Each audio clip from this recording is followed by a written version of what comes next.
Well, first of all, pleasure being on the program. Don't know why Mr. Waverlines is not there, but nevertheless, I'm still here doing the interview, Mr. Simon. So, but it's coming on good, you know. We improve a lot very fast, surprisingly.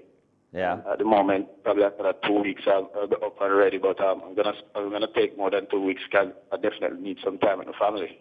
Right. Now that injury occurred in what seemed to be a fairly bad-tempered match between the Stars and the Renegades. Obviously, you had that much publicized clash with Shane Warne. Has there been any previous bad blood between you two? No, never.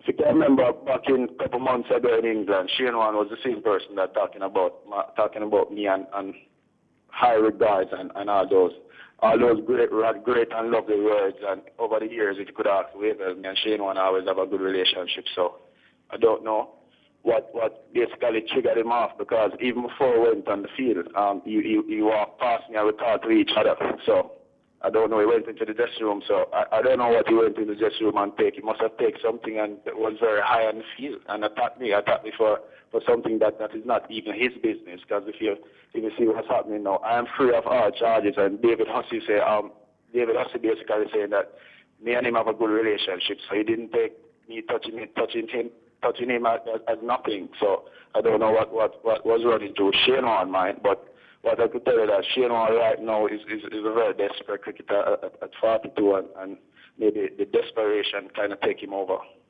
It started out with you stopping David Hussey from attempting a second run. Was that ill-advised? Well, he tried to use that. But there was nothing there because there wasn't any run there. When I touched David Hussey, I was just saying, "What's up, mate?" There wasn't any run there, and Hussey didn't take it anyway. So that's at the end of the day, it still worked out back to be the same thing. Because Hussey was in the hearing today, and he said that he didn't take it anyway, and it was nothing. So I don't understand what was going on through Shane Warne's mind, because it has nothing to do with him. A lot of people said you kept your cool when he pulled your shirt and he was shouting expletives at you. How come you responded so coolly? Well, I'm a very cool and collective person, and at the moment I'm in Australia representing not just myself, but I'm representing my family, and I'm an ambassador for Jamaica. So at that moment, all those stuff was basically flashing in front of my face. I mean, a couple of years back, much younger, I think I react in a different way, but I'm glad the maturity take me over, and I think I look at the bigger picture. So Shane Warne is the face of the tournament, and he's definitely the disgrace of the tournament for his behavior. And at this moment, me going to the hospital every day, I really feel like a real superstar at the moment. I even getting cat card and flowers outside and stuff like that. So the Australian people, the support is just been wonderful because of his behavior. So I don't know. In earlier on in the tournament, there were suggestions made by Darren Lehman about your bowling action, and then we saw you sending a player off when you'd gotten him out in no uncertain terms. Do you think, even though you were playing the ambassador role, that sometimes your temper got the better of you as well? No, my temper never get the better of me, because at no point in time I sent off a player. That was a signal to the coach, because that's a different game where the coach. The second incident was the coach. I went in the net. I went into the net against the Adelaide Strikers, and I finished batting and walking out. And this coach have a lot of nasty things to say to me, and this was the first time I ever seen him. So when I got that wicket, I was signaling to the coach, so there's no way I'll be running off a player. I've never run a player off the field, and I never will. All right, let's move on now to other things. You must have been a bit disappointed with Jamaica's performance in the Caribbean T20, losing out to Guyana on this occasion. Very disappointed. Fans must be heartbroken again. Terrible situation, but you know, this is it's not just an on-field issue for the Jamaica team there. You know, it is last year, even before that, last year I was there. I give them all. The year before I scored the most runs, and the following year I was still winning games for them, and they were still having a problem and coming out and talking about team disrupt and stuff like that, and team unity and all these things. This year they have, and this year they said that they have the team unity is good for the first couple of interview, and they didn't even make it to the finals this time. So I would prefer a poor team unity to a finals any day than a good team unity that cannot make it to a finals.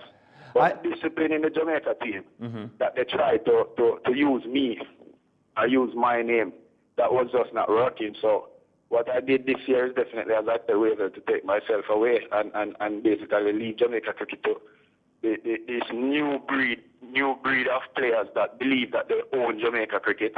And Jamaica cricket belongs to them. And Weaver can tell it, because last time I played Weaver was in Barbados. And Weaver said, well, I'm not happy around Jamaica team at the moment, and this is how far it come to now. So this is going to be my last game. I said, no, man, you have to play some more. And Weaver said, no, this is my last game because I cannot play cricket with these guys anymore. Well, I tell him that, well, my career is still going, so I ain't going to play cricket with them. I'm going to make sure that I get contract all over the place so I don't have to be amongst them. What is the problem with the players? Who in particular do you have a difficulty with? We have a difficulty with them. They have a team inside a Jamaica team. They call themselves the Croc. It's the Croc. So it's I don't know where so much animals reach into Jamaica squad, because I remember playing with Nehemiah Perry, Mario Ventura, Tony Powell, all these great players, and these when we come into Jamaica team, you come and see senior players, and you have to pay respect and pay your dues and work your way up the ladder.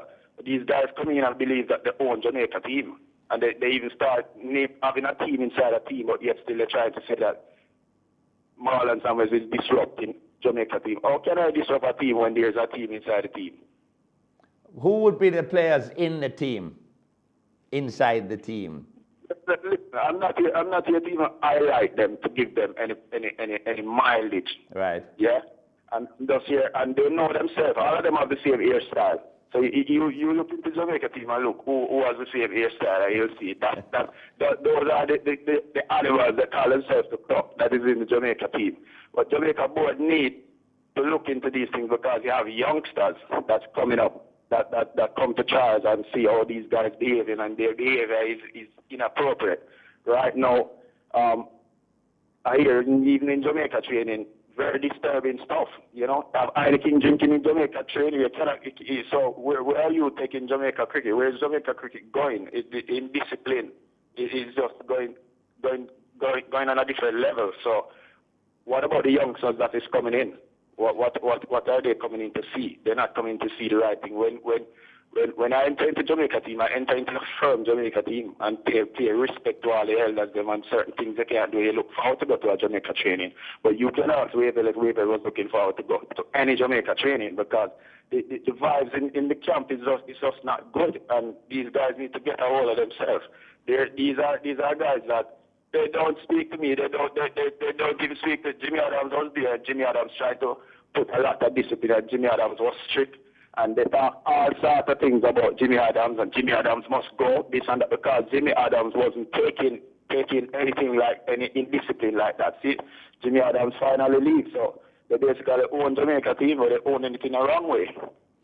But Marlon, aren't the same players going to say, listen, we've won the regional 4-day competition many times in succession. We are the defending champions for the 50-over competition. And the only problem we've had is with the T20s.